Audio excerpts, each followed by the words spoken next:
Hello and welcome to this tutorial for the board game Boonlake. It's one of those games where you shouldn't try to do everything. There are many options and it's better to focus on just a few ways to victory. Here's how it goes. You are going to play until one player has moved their boat all the way downriver to this spot. And then everyone places their ship back upriver and you all go downriver again. But this time you go this way. As soon as one player's ship reaches the end, the game is over. Whoever has the most points is the winner. You get some points during your turn. There is a bonus scoring at the very end of the game, but there are also 4 moments in the game where it pauses for a moment and everyone scores. As soon as one player's ship has gone over this dam, it's not really a dam, but just let's call it that, then that player finishes their turn, but then the game stops for a moment. And then you do the scoring that is shown up here. When everyone is done with that, you continue the game. At some point, someone's little ship will reach the end of the river. Then again, you stop the game so that everyone can deal with this scoring moment. All the ships go back up to the starting point and you keep playing. At some point you'll reach this dam again, but this time you go in the other direction. The game stops, you all score, and finally some ship will be the first one to reach this space. That's the last time you have this scoring moment. 4 times during the whole game. And at the very end, you have this extra little bonus scoring that's depicted here. So, let's have a look at that scoring that you do 4 times during the game. For that, you look at this blue strip at the top of the game board. Step 1. Every player can play a card or upgrade something that they have on the board. And you can do that twice. So you can play 2 cards or do 2 upgrades or 1 card and 1 upgrade. It's up to you. This gives you the chance to quickly do something before the actual scoring starts that might give you better points. An upgrade means turning a person to a house or a house to a big settlement. Step 2.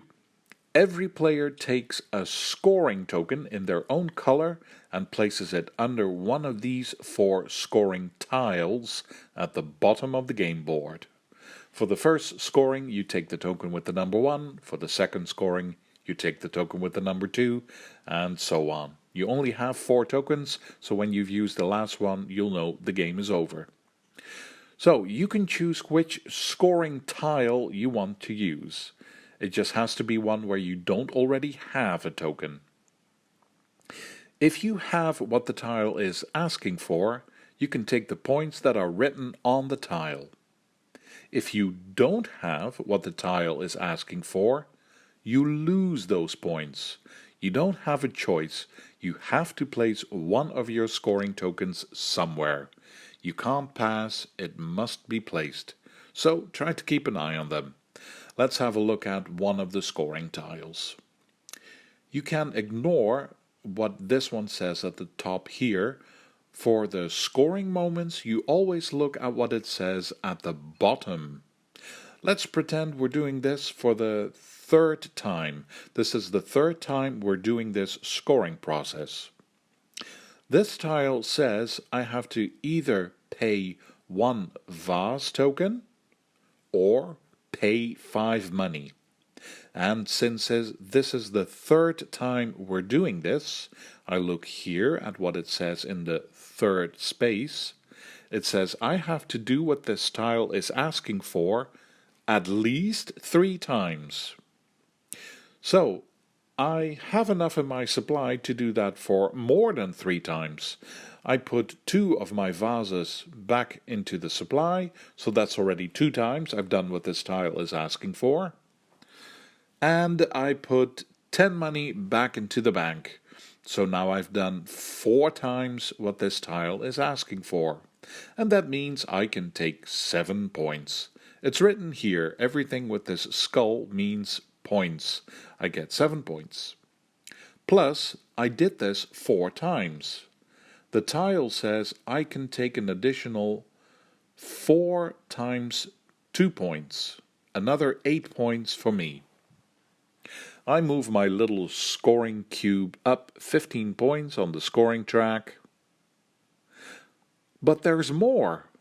This round, I chose to place my green scoring marker on this green space that says times 2. So that means I score these 7 points twice. I get another 7 points. But I can only put my token here once, so this will never happen again. So let me quickly repeat that. When you do this scoring moment, you first play a card or do an upgrade, and you can do that twice. And then you deal with these scoring tiles, do what they're asking for. If you can, you get the points. If you can't, you lose the points. But there's more. Step 3. Get income. I look at where my own little cube is on this money track. It's here, so I can take this much money. I look at where my green cube is on this card track. It's here, so I can take that many cards from the deck. And I also look at my own player board. Any spaces that I have freed up will show money in it. If I can see the money, I can take the money. So I do. Step 4. Look at how many cows you have placed on the game board. Every player gets a few of these cattle tokens. They look like cows. You get 1 point for each cow that you have that is standing next to a tile with a big building on it, a settlement, one of these buildings that looks a bit like a church. Doesn't matter if they're yours or not, you get 1 point per settlement. If you've got 2 cows next to the same settlement, you get 2 points. So, points for having your cows next to big buildings. Step 5. Time to reset some things. If you have any of these lever tokens on your player board that were slid down, you can slide them back up. If you had a token that you didn't slide down, you get 1 point for that.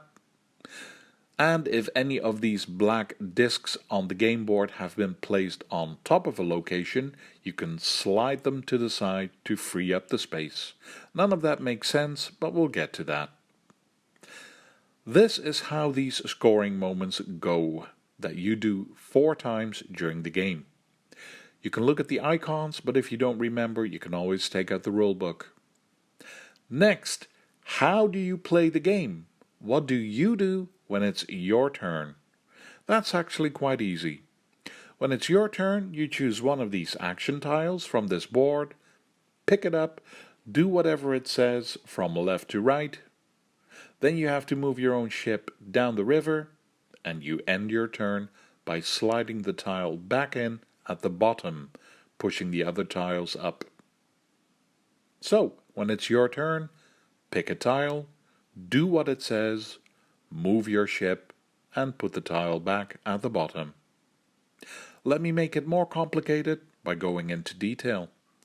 When it's your turn, you pick a tile. At the left side of this action board, you can already see how many spaces you have to go forward with your ship for each tile. It's written on the board. If you want your boat to end up on a particular space, you can choose a particular tile that will make your ship end up right there. If you choose one of the tiles at the bottom, you lose points. That's also written on the left side. Just do whatever the board says.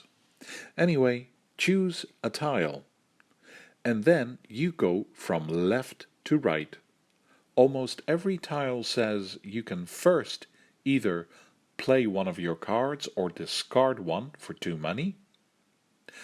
Then there will be an action only you can do. And the last thing on every action tile is something that not only you, but everyone can do. Other players get to also do whatever it says on the right side of each action tile. I'll explain each tile later. But again, you always go from left to right. Either play a card or discard a card for money, do your own action, and do the action that everyone gets to do as well. Next, move your ship. You already know how many spaces you have to move because it said so next to the action tile you chose, but in case you forgot, it now shows it on 2 spaces on the action board. You always move your own ship down river. Just go step by step. And you always jump over other ships. You don't count those spaces. Except if you're in a big space on the river. That's a harbor and it has room for all ships. You immediately get the bonus that it shows on the space that your ship ends on. Just take whatever it says. And then you end your turn by sliding your action tile at the bottom of this board. Don't forget, as soon as one person's ship goes over this dam or reaches one of the end spaces of the river, you all stop to do this scoring moment. You only do that when the first person triggers it, not when every ship goes over a dam. Only when you've reached the very last space when the game is over, then keep going round the table until every player has had a turn to make sure everyone's had the same amount of turns, and then you end it. But that's your turn. Pick a tile, do the action, move your ship, and slide the tile back. And that's it. This is how you play Boonlake. So, let's have a closer look at all the actions you can choose from when it's your turn. Try to see the logic in the icons on the tiles, the game board, and your own player board. And then you won't have to check the rules too often, but no problem if you do need to look something up. This game has a lot to remember. The first action you can choose to take when it's your turn is this one. This is the easiest one and also the only one that doesn't start with play or discard a card. This tile says that you can first take 3 money from the bank. After that, you can play any card you like or take 2 cards from the deck. This arrow pointing down means that you can play a card, lay it down next to you. I'll explain later how you play a card. That was your own action that only you get to do. And then on the right, as always, comes the part that involves the other people at the table. Everyone, including you, can either play a card or put a card on the discard pile to get 2 money. Next action, this tile. First, you can either play a card with a moon icon on it, or discard a moon card to get 2 money. Then you can take one of your own people from the supply and place it on the bottom left side of your own player board. There's more. You can take a grey tile from the supply, flip it over and place it somewhere on the game board. The only rule is that you have to place it next to another tile. Luckily, these bridges also mean spaces are connected. And this area also counts as connected. The river is very narrow here. Anyway, you can place 2 tiles on the board. In both cases, you immediately get whatever you just covered up with those tiles. Just look at what it says on the board where you place your tile. The last part of this action is for you and also all the other players. Everyone can discard 3 cards or pay 3 money and then get 1 person from the supply to put on your player board. When it's your turn, you can also choose this action. This tile says you can first either play a card with this sunset icon on it, or discard a sunset card to get 2 money. And after that, you can do this. As you can see, the landscape has 4 different regions. This one, this, and this. You can take one of the black discs and slide it onto the space just above the name of that region. And then you get the bonus of whatever you just covered up. That's it. Then you look at the last part of this action tile, the thing that every player gets to do. You score for the other regions. I used the disc in this region, so scoring goes for this, and this region, the other 3. Everyone gets 1 money for each of their own player figures they have in each of those 3 regions. I'm green, so I count every single green figure I can see on the whole game board, except the region where I just use the disc.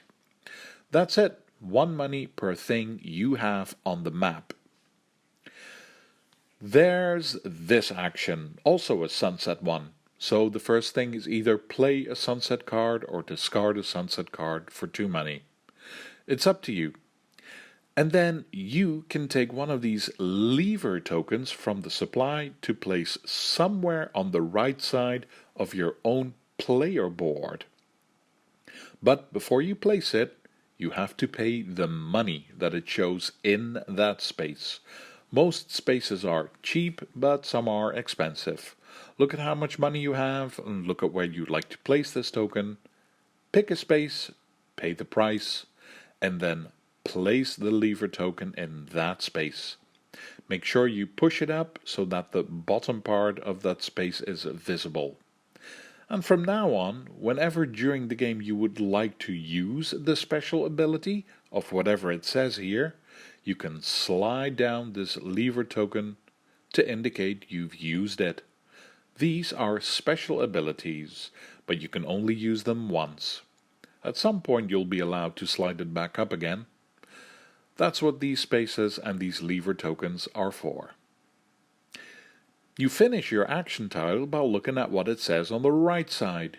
You and all the other players can pay one person to take a lever token and place it on your own player board. Don't forget to pay the money. If you pay a person, it always has to be one of your people that you have standing in the bottom left corner of your player board. Not these 2 that are in the spaces, but the ones that are just standing here. Put 1 back into the supply. Or, in case you can't or you don't want to take a lever token, you can take 2 cards from the deck. Next, this one. When you choose this action, you can first play 1 card that has this sunshine icon on it, or you can discard a sunshine card to get 2 money from the bank. After that, you can take 2 tiles with a grey back from the supply, flip them over, and place them on the game board. Don't forget the placement rules for that. Then there's even more just for you. You can either take one of your own people and place it on any available space on the board, or you can upgrade a person on the board to a house. If you choose to place one of your own people on the board, you have to take it from the bottom left of your own player board. The ones next to it are not available, and those are the supply, and neither are those that are in the spaces, just the ones that are standing here. Take one and then place it on any empty gray space on the tiles on the board, these spaces. In case it shows a reward in that space, you can take it. In case it says you have to pay something, you first have to pay that before placing your person, but you will get a bigger reward for that. So that's placing a person on the board. But the action said either place a person on the board or upgrade a person. In that case, you look at the board, and if you already have any of your people on the board. If you do, the first thing you must do is pay a person. Take one of your people from the bottom left and place it in your supply. Then you take one of your smaller houses from the top and place it on a space where you have your own person. Then the house stays there and you get to take and keep this person. That is upgrading. And then comes the last thing from this action tile, but this is the only one that says the rest of the players can do this, but not you. You don't get to do this action.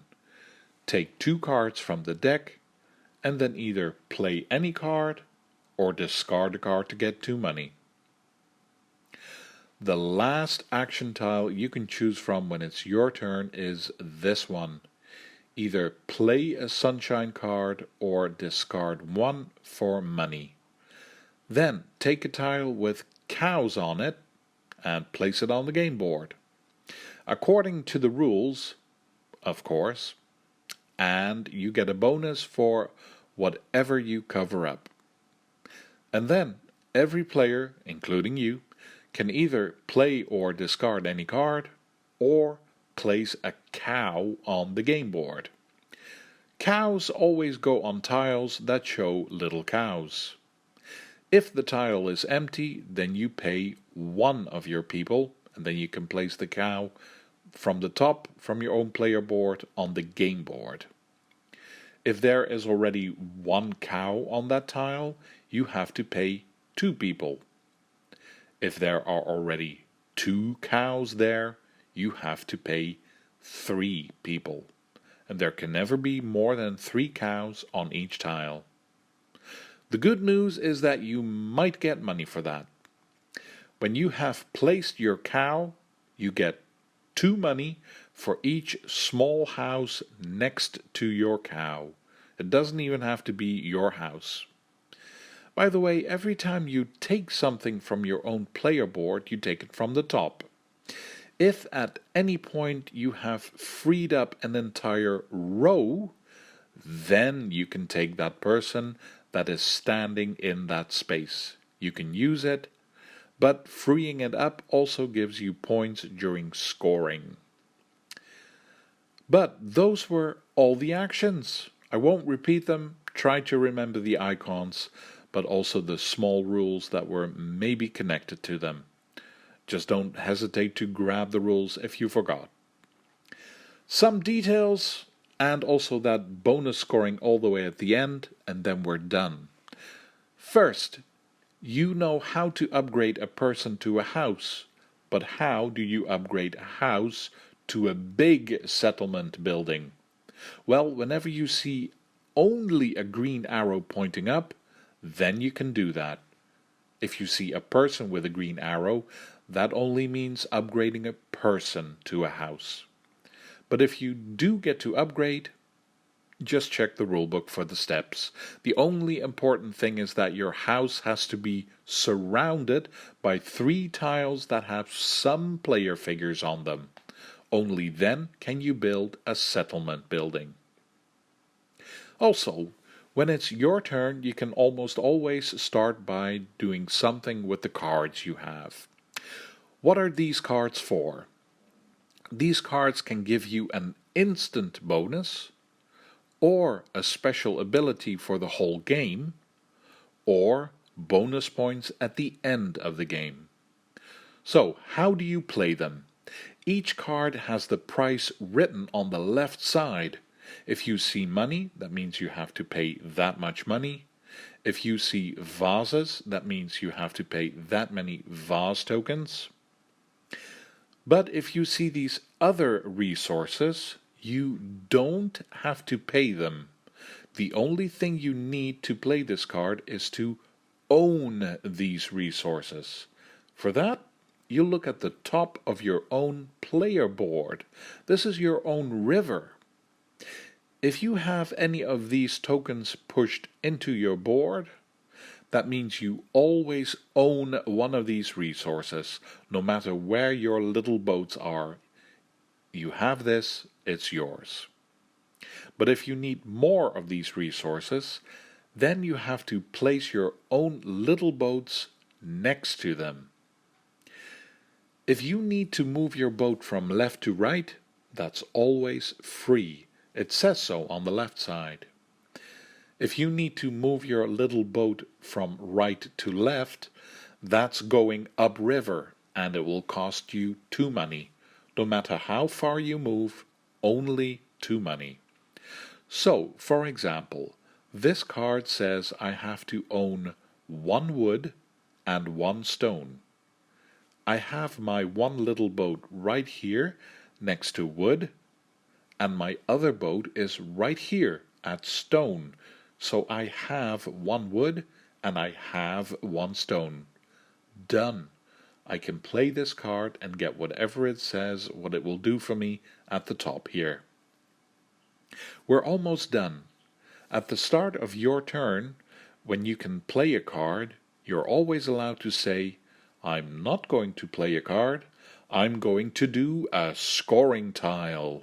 Remember the scoring tiles? When you choose to do this, you look at the top half of the scoring tile. You can see the same icons as on the cards, things that you need to pay or own, just more expensive. Anyway, you place one of your available people on your own player color next to the tile, pay the cost of the tile, and then you can take the reward that is written next to it. The last thing, and then we're done. The scoring bonus at the end of the game. When you've done this scoring moment for the 4th time in the game, it's over. The last thing you do is look here for a final bonus scoring moment, and then the game is over. So, what do you get extra points for? If you have placed 4 to 6 lever tokens on your board, you get points. If you have placed more than 6 lever tokens on your player board, you get even more points.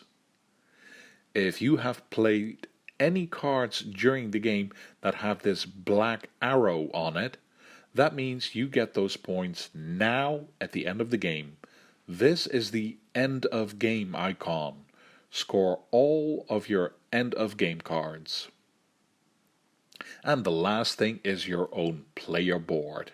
If you have freed up any spaces that show that same black arrow icon again, you now get those points.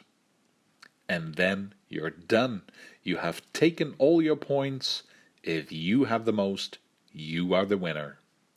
You are now also as ready as you can be to give Boonlake a first go, and I hope you'll enjoy it, despite having to glance at the rules now and then. At some point you will know these icons and it will go fluently. Thank you for watching, feel free to leave a comment, and see you for the next one.